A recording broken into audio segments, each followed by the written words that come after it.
Now on Denver 7 News at 7 a.m. on Local 3, mixed messages after a federal judge struck down mask mandates for transit. Where you still need to cover up this morning. Plus, a dispensary opening in Denver is paving the way for social equity in the marijuana industry. And big news overnight, the Nuggets down but not out of the playoffs.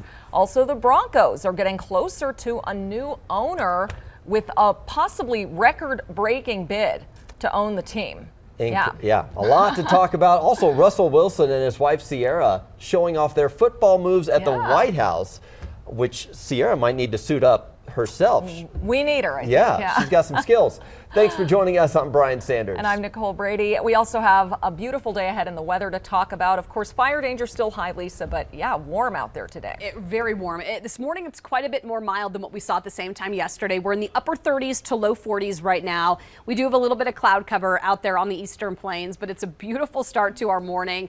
39 in Highlands Ranch, mid to upper 40s south near Castle Rock. You're at 36 in Commerce City and in Thornton, and some 30s and 40s up and through the foothills this morning. Now, the winds have been pretty calm. We're going to see them pick up today. Wind gusts will be between about 25 and 30 miles per hour.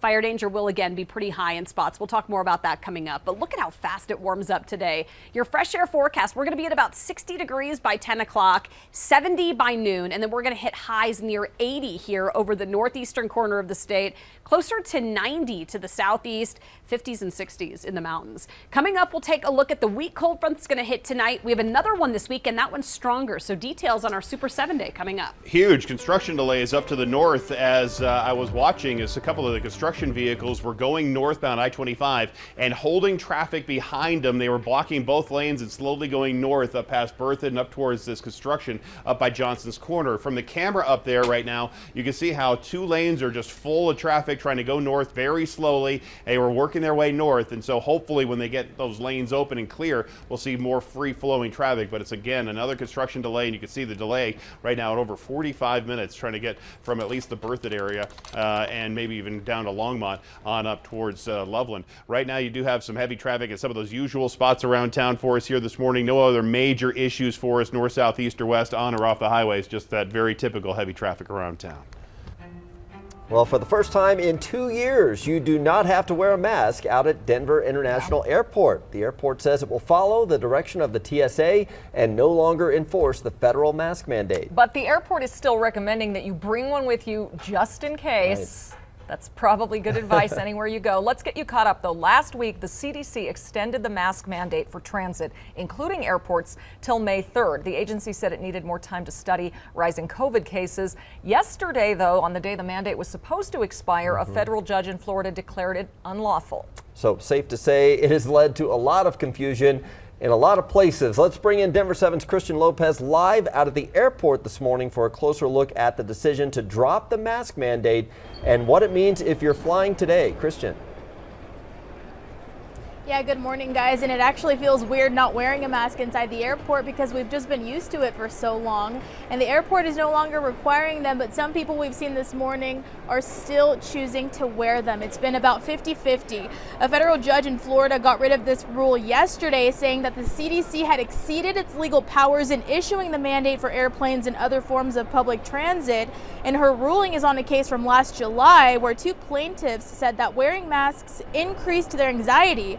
And while the Biden administration considers what it's going to do next, the TSA says it won't enforce this mandate, but the CDC, on the other hand, is still recommending that travelers cover their faces.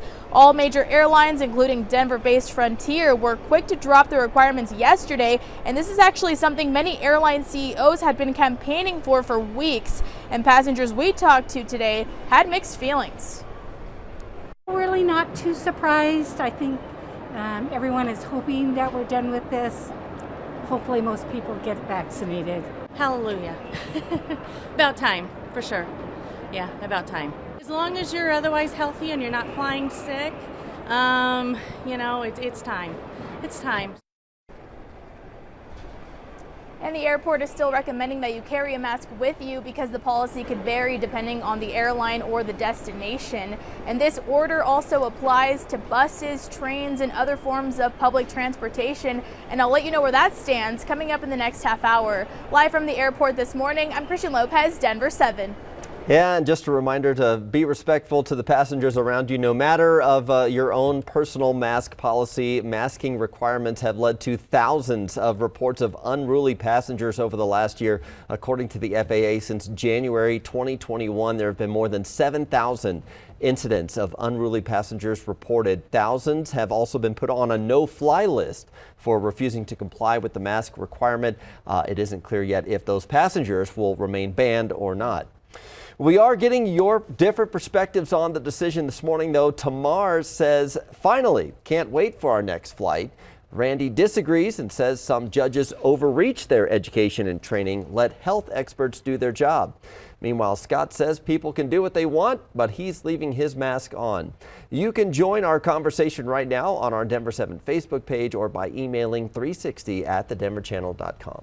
Well, tonight, for the first time, the group tasked with monitoring Aurora's police and fire departments is opening up to the public in a town hall. Colorado's Attorney General is giving the city's police and fire departments 2 years to make major changes in how they operate.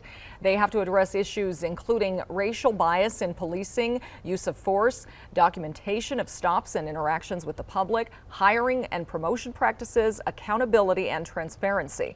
The company guiding the changes, IntegraSure, says community involvement is critical.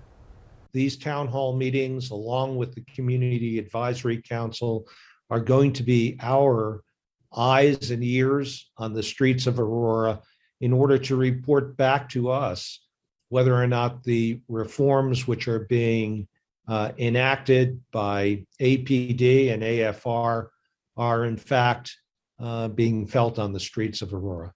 So you can attend the town hall in person tonight at the Aurora Municipal Center or watch online at auroramonitor.org. You can also go to that website to apply for the Community Advisory Council. Well, there's a lot to digest for Denver sports fans this morning. The Nuggets and Avalanche both lost, but we are getting closer to having a new owner for the Broncos. Here's Denver 7 Sports Director Lionel Bienvenu.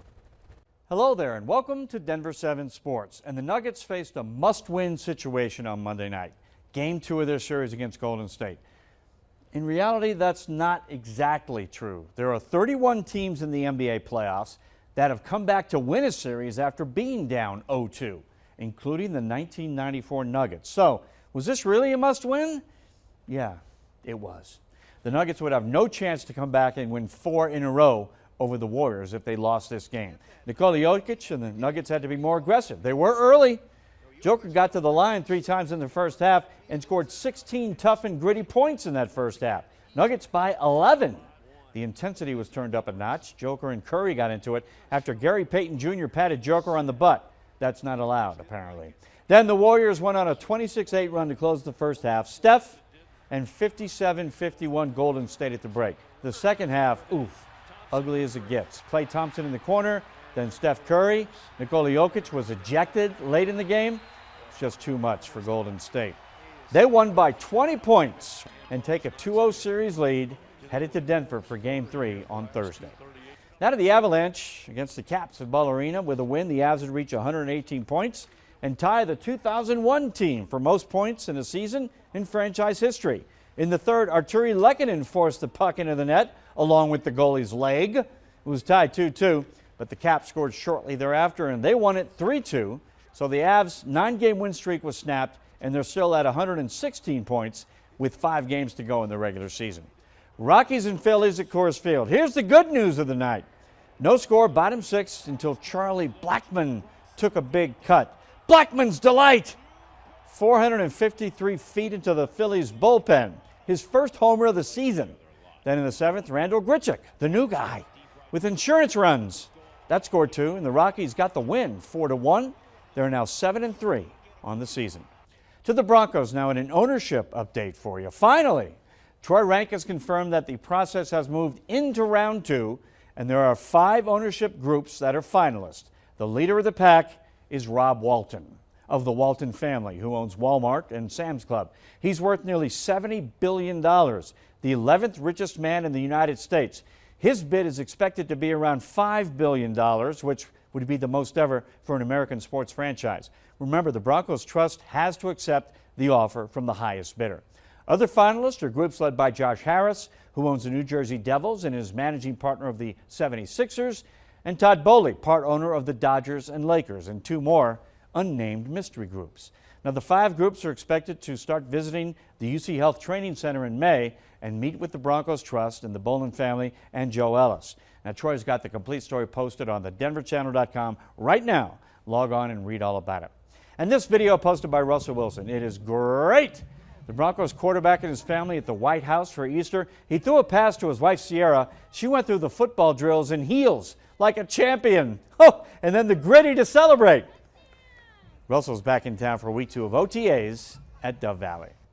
All right, that's all for now. We'll be back later with the latest news and the greatest video right here on Denver 7 Sports. We'll see you then. Sticking with our local athletes, we want to congratulate a Boulder woman this morning. She finished as the top American woman in the Boston Marathon yesterday. Nell Rojas crossed the line in 10th place overall. The 34-year-old also hit a personal best, finishing the 26.2 miles in 2 hours, 25 minutes, and 57 seconds. The fastest woman yesterday clocked in at 2:21.01. The fastest man, 2:06.51. Well, a new survey is showing how discouraging the housing market is, what renters are saying about their likelihood of ever owning a home. Also, Denver's first social equity marijuana dispensary will welcome its first customers today. How the opening marks a change in the industry.